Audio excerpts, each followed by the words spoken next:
श्री सद्गुरु महाराज की जय। महर्षि में ही सत्संग सुधा सागर से प्रवचन संख्या 89। संसार में पनडुब्बी चिड़िया की तरह रहो। धर्मानुरागिणी प्यारी जनता, जहाँ कहीं कभी नहीं गए हो और आज आज्ञा हो कि वहाँ जाना पड़ेगा, किसी प्रकार की सहायता नहीं मिलेगी। उस स्थान पर जाना होगा, तब तुम्हारे मन में कैसा दुख होगा नहीं मालूम कि कहाँ ले जाया जाएगा। वह स्थान कैसा है, दुख सुख वहाँ कैसे हैं, परंतु जाना अवश्य होगा। बिना गए कल्याण नहीं होगा। जिस क्षण के लिए आज्ञा हो जाएगी, उस क्षण से कुछ आगा पीछा नहीं होगा, कुछ मुरवत लिहाज नहीं होगा। चलना है रहना नहीं, चलना विश्वावेश, सहज तनिक सुहाग पे कहाँ गुथावे शीश। संत लोग कहते हैं कि इस आज्ञा में अदल बदल नहीं हो सकता, किंतु तुम यदि कोशिश करो तो जिस स्थान में तुम जाओगे उसको जीवन में देख लोगे। यदि पूरी कोशिश करो तो उस स्थान में भी जा सकोगे जहाँ सदा सुख ही सुख है। वहाँ से लौटना नहीं होता। सब लोगों के घर में कोई न कोई शरीर छोड़ते हैं। ऐसा कोई घर नहीं जिस घर में किसी ने शरीर ना छोड़ा हो। जो जाता है वह जानता नहीं कि कहाँ जाना होगा, किंतु जाना होता है। सुख दुख मिला हुआ भी स्थान है और कहीं दुखी दुख का भी स्थान है। यही स्वर्ग वैकुंठ आदि स्थान है। वहाँ का भोग समाप्त होने से या किसी कारण के उपस्थित हो जाने से बहुत शीघ्र ही इस मृत्यु लोक के किसी स्थान पर जन्म हो जाएगा। राजा आयाति बड़े प्रभावशाली और पुण्यात्मा थे। किसी कारण इंद्र लुके छिपे हुए थे। इंद्रासन खाली था तो विचार हुआ कि मृत्युलोक में वैसा कोई है जिसे इस आसन पर बैठाया जाए, जो इंद्र जैसा ठीक ठीक प्रबंध कर सके। आयाति को ही चुना गया। आयाति गए और उस आसन पर विराजे।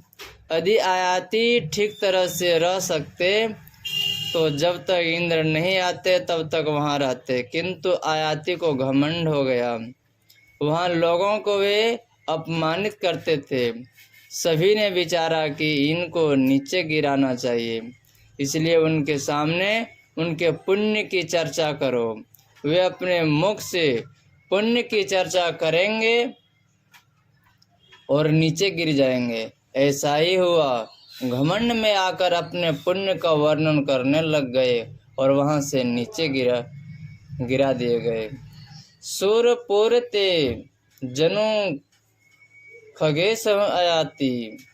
उनके गिरते समय मुंह से बहुत लार निकले। वही कर्मनाशा नदी है। उनके कुल का कोई तपस्या कर रहा था।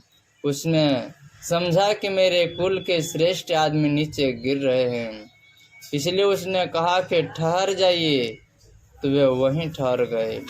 भगवान विष्णु के पार्षद जय विजय ने सनक सनंदन आदि को द्वार पर रोक दिया, जिस कारण वे क्रोधित हुए और शाप दिया, मृत्युलोक में जाकर राक्षस होकर जन्म लो। वे बहुत डरे और विनती की। तब उन सनक सनंदन आदि ऋषियों ने कहा, भगवान से प्रार्थना करना, वे तुम्हारा उद्धार करेंगे। भगवान के पास वे बहुत गिड़गिड़ाए। भगवान ने कहा, मैं तुम्हारे लिए अवतार लूँगा और अपने हथियार से उद्धार करूँगा, चाहे बड़ी अवधि ही क्यों न हो, किंतु उनके समाप्त होने पर फिर यहाँ जन्म लेना पड़ेगा।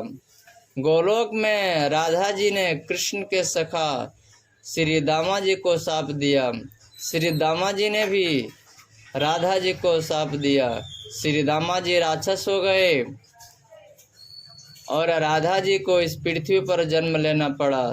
श्री दामा जी राक्षस हुए और भगवान श्री कृष्ण ने उन्हें मारा। इस प्रकार कितने इतिहास हैं। ऊंचे से ऊंचे लोक से भी गिरना होता है। स्वर्ग आदि जो पितृलोक हैं वहाँ के भोग समाप्त होने पर फिर यहाँ जन्म लेना पड़ता है। इस प्रकार कहाँ जाना होगा, ठिकाना नहीं। निरापद तो कोई भी लोक नहीं। संतों ने कहा निरापद स्थान भी है जहाँ जाकर कोई आपदा नहीं रहती।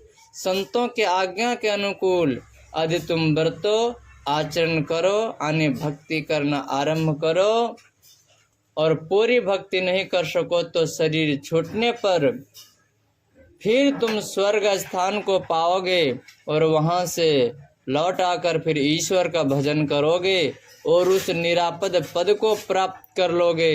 किंतु तुम उसका ख्याल नहीं करते और निडर होकर बैठे हुए हो। कब तुम्हें काल की ठोकर लगेगी और तुम चले जाओगे, ठिकाना नहीं। इसलिए चेतो और ईश्वर भजन करो। यह शरीर पानी का बुदबुदा है, कब फूट जाएगा, ठिकाना नहीं।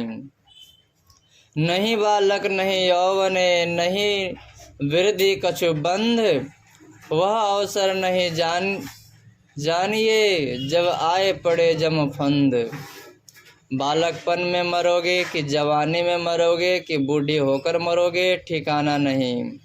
यम के फंदे में कब पड़ोगे तुम नहीं जानते। भगवान श्री कृष्ण ने कहा प्रयाण काले मनसा चलन भक्त्या युक्तो योग बलन सेवे भ्रुवर मध्य प्राण व वैश्य सम्यक सतम परम पुरुष मोपैति दिव्यम।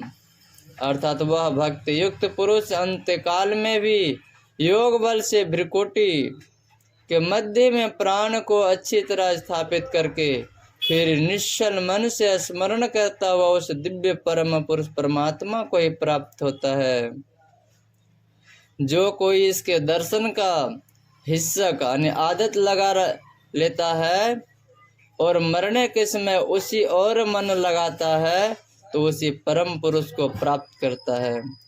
उस शब्द यहाँ पर अणु से अणु तमस से परे के लिए कहा गया है।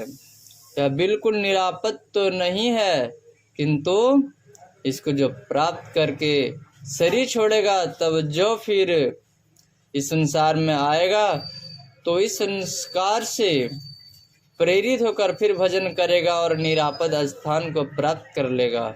इसलिए संसार में पनडुब्बी चिड़िया की तरह रहो। जैसे जल मही कमलो निरालमो मुरगाई नैसाने सुरति सवदी भव सागरो तरिये नानक नाम बखाने। हम लोगों का दृष्टियोग साधन अनुवर्णयाम को पकड़ने के लिए है। अनहद नाद का ध्यान सुरत शब्द योग का अभ्यास करना है। इसके आगे अनाहत नाद है। अनाहत नाद से ही ईश्वर की पहचान होगी, परंतु पहले उस अनुवर्णयाम का ध्यान किए बिना अनहद नाद को पकड़ना नहीं हो सकता। इसलिए पहले बिंदु को पकड़ो, फिर अनहद शब्द को सुनो। पापी हृदय में भजन नहीं हो सकता। झूठ, चोरी, नशा, हिंसा और व्यभिचार आदि पाप बुद्धि से भजन नहीं कर सकते। झूठ, चोरी, नशा, हिंसा और व्यभिचार आदि पाप बुद्धि से भजन नहीं कर सकते। तुलसी दया न छोड़िए जब लगे घट में प्राण। हमारा किसी ने अपकार किया है, हम उसका अपकार नहीं करें। जिसने अपकर्म किया, पाप किया, वह दया का पात्र होगा। उस पर दया करो, उसका अपकार मत करो। अभी कुछ दिन जियोगे, किंतु जीव का जीवन अनंत है। इसलिए अनंत जीवन के लिए पाप कर्म क्यों करो जो दुख ही दुख भोगते रहो। इसलिए पाप कर्म छोड़ो और भजन करो। श्री सद्गुरु महाराज की जय। यह प्रवचन श्री संत मत सत्संग मंदिर शिकलीगढ़ धरहरा पूर्णिया में दिनांक 6/6/1954 ईस्वी को अपराह्नकालीन सत्संग में हुआ था। श्री सद्गुरु महाराज की जय।